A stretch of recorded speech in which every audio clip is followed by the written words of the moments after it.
ഈ പാട്ട് കേട്ടിട്ടുണ്ടോ?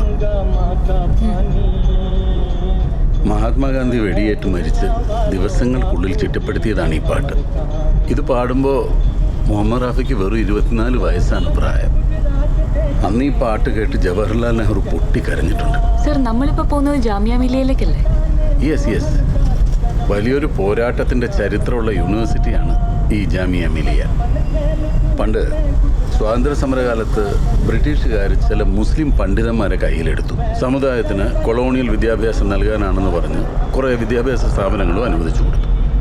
എന്നിട്ട് ബ്രിട്ടീഷ് ഭരണകൂടത്തിന് അനുകൂലമായി ഫത്വ ഇറക്കാൻ പറഞ്ഞു. സർ സയ്യിദ് അഹമ്മദ് ഖാനെ പോലുള്ള ചിലർ അവരുടെ ആ കെണിയിൽ വീണു. സർ, സയ്യിദ് അഹമ്മദ് ഖാൻ ഒരു നവോത്ഥാന നായകനായിട്ടല്ലേ അറിയപ്പെടുന്നത്? അതെ, ശരിയാണ്. പക്ഷേ അദ്ദേഹം ഇന്ത്യൻ സ്വാതന്ത്ര്യ സമരത്തിനെതിരായിരുന്നു. ബ്രിട്ടീഷുകാരുടെ കൂടെ നിന്നാലേ സമുദായത്തെ സഹായിക്കാൻ പറ്റുമെന്ന് അദ്ദേഹം കരുതി. പക്ഷേ ഭൂരിപക്ഷം മുസ്ലിം പണ്ഡിതന്മാരും അതിനെ ശക്തമായിട്ട് എതിർത്തു. അവർ ബ്രിട്ടീഷ് ഭരണകൂടത്തിന് എതിരായിട്ട് ഫത്വ ഇറക്കി. അവർ മുൻകൈ എടുത്ത് ചില കോൺഗ്രസ്സുകാരുടെയൊക്കെ സഹായത്തോടു കൂടി ആരംഭിച്ച ഒരു പ്രസ്ഥാനമാണ് ഈ ജാമിയ മിലിയ യൂണിവേഴ്സിറ്റി.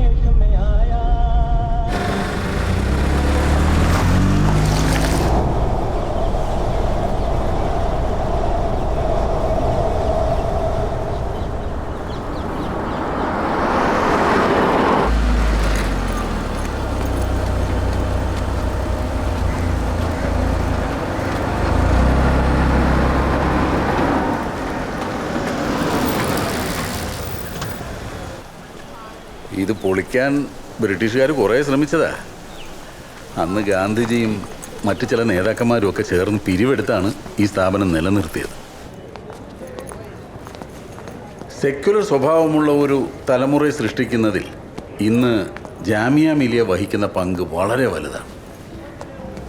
ഇവിടേക്കാണ് അബ്ദുറഹ്മാൻ സാഹിബ് പഠിക്കാനെത്തുന്നത്.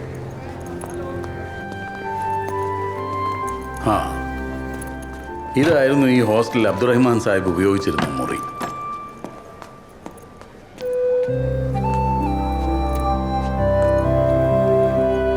ഫൈസ, സർ. അടുത്ത സെമിനാർ ഫൈസ പ്രസന്റ് ചെയ്യും. അയ്യോ സർ, ഞാനോ? It's A part of your research. അല്ല, ഇത്രയും പെട്ടെന്ന്.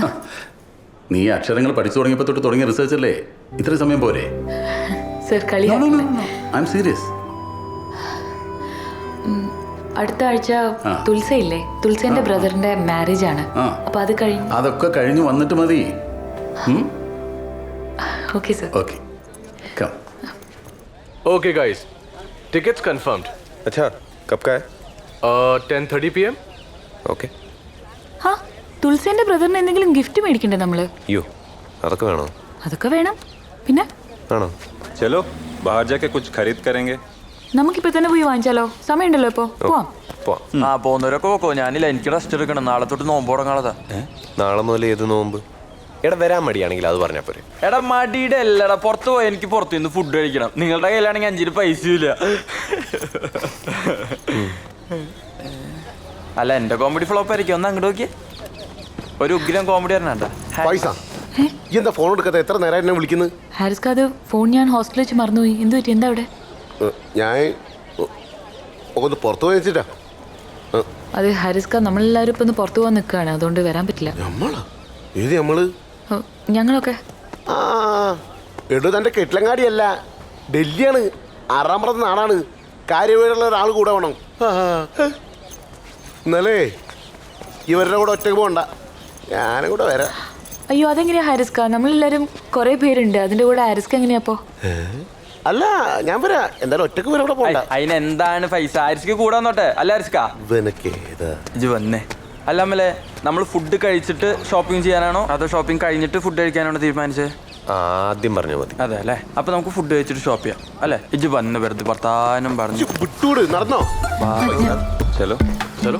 ഏതാ എന്റെ പോലത്തെ? എന്താ ഹാരിസ്ക്കാ, വെയിറ്റ് ഉണ്ടോ? വെയിറ്റ് ഉണ്ടോന്നോ? ഞാൻ വേണേ ബാക്കിലിരിക്കാം ഹാരിസ് ഖാൻ. വെയിറ്റ് ഇല്ലാന്നേ, വെറുതെ ഒരു പഞ്ഞിക്കലെടുത്ത് മടിയിലെത്തായിരുന്നു. എന്ന് കഴിക്കില്ലടാ.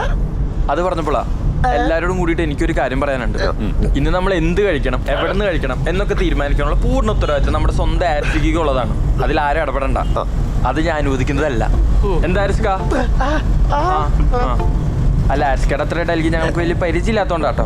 എനിക്കറിയാലോ, മാത്രല്ല നിങ്ങളങ്ങനെ പുറത്തു പോലും ഇല്ലല്ലോ, നമ്മളുണ്ടാവാ.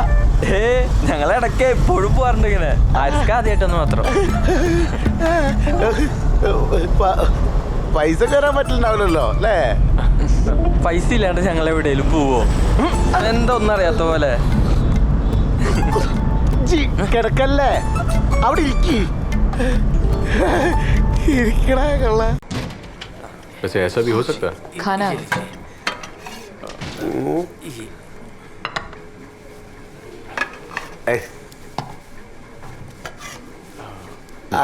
എക്സ്ക്യൂസ് മീ, ഈ പുട്ടൊക്കെ പൊടിഞ്ഞാണല്ലോ, എനിക്ക് പൊടിയാത്ത പുട്ട്.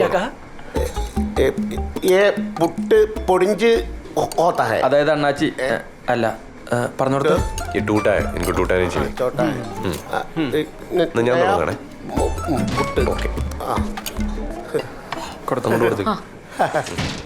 എന്താ വെച്ചാല് ഞാൻ പൊടിഞ്ഞ പുട്ട് കഴിക്കൂല, ആ ചെറുപ്പത്തിലുള്ള ശീല.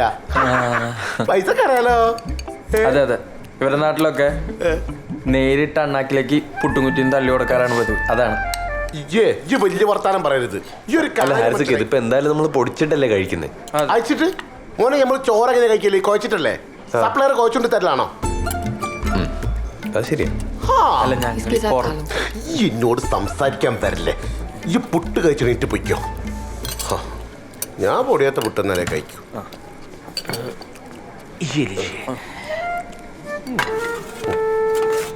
പാസേ എന്താണ് ഹൈബി? പൈസ ഒക്കെ കൊടുക്കണോ? അങ്ങനെ കൊടുത്തേക്ക്. പൈസ മോൻക്കോ ദേ.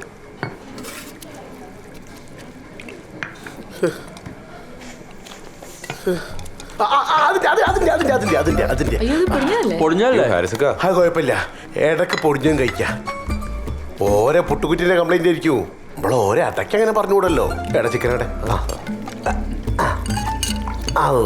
അത് വല വെച്ച് അടിച്ചിട്ടുണ്ടല്ലോ. ये क्या कर रहे हैं?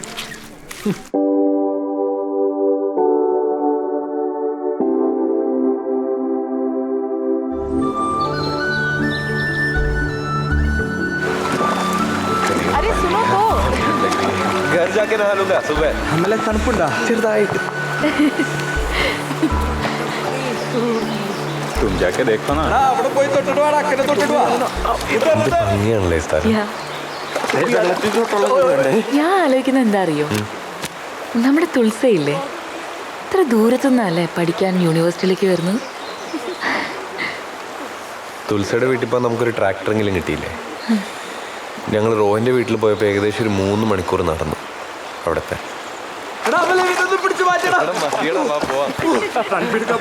कहाँ जा रहा है? क्या हो गया? डर गया? എന്ത് പട്ടാണ് ഇവന്മാർക്ക്. ये लीजिए चाय. आपने पी लिया? हाँ पी लिया. ठंडा लगा होगा ना? अरे नहीं नहीं, लीजिए. इसके सामने बैठे तो ठीक है. ये लीजिए.